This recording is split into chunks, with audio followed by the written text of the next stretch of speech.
Everyone, সবাই কেমন আছেন? আজকে আমি মাছ দিয়ে টমেটো রান্না করব। পোলাও মাংস খেয়ে যখন মুখের রুচি একদম নষ্ট হয়ে যায় তখন আপনারা এই টিপসটা ফলো করতে পারেন। মাছ দিয়ে টমেটো ভুনা একটু টকটক, খুব মজাদার। চলে যাই মূল রেসিপিতে। প্রথমে আমি একটা কাতলা মাছ পিস পিস করে কেটে নিয়েছি। খুব ভালো করে ওয়াশ করে লবণ, মরিচ, ধনে গুঁড়া, জিরে গুঁড়া দিয়ে কিছুক্ষণ মেখে রেখে দিয়েছিলাম।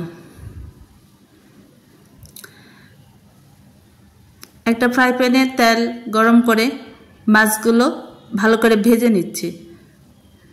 মাছগুলো একটু লাল লাল করে ভেজে নিতে হবে, তাহলে ভুনাটা খেতে খুব টেস্টি হবে। মাছগুলো এক পাশ হয়ে গিয়েছে, আমি আরেক পাশ উল্টিয়ে এগুলো ভালো করে ভেজে নিচ্ছি। মাছ ভাজা কমপ্লিট। এখন আমি উঠিয়ে নিচ্ছি।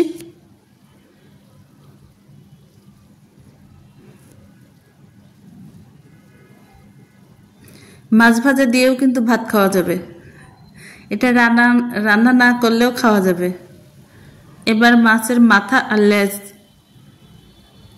ভালো করে ভেজে নিচ্ছি।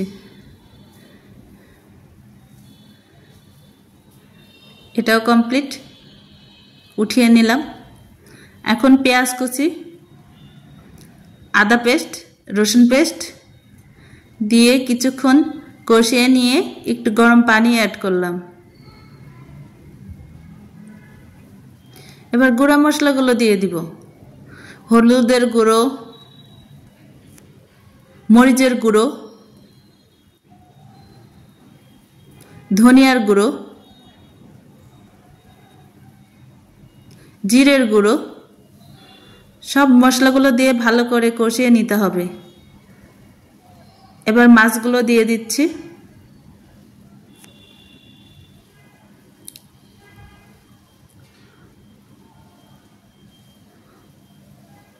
এখন মাছগুলো ভালো করে উল্টিয়ে মশলার মধ্যে কষিয়ে নিতে হবে।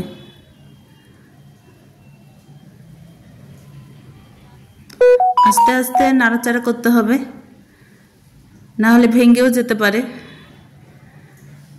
কিছুটা গরম পানি অ্যাড করে দিলাম।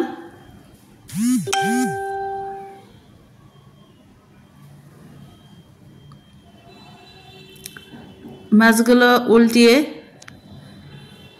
ঝোলের মধ্যে দিয়ে দিচ্ছি। এবার আমি টমেটো দিয়ে দিচ্ছি।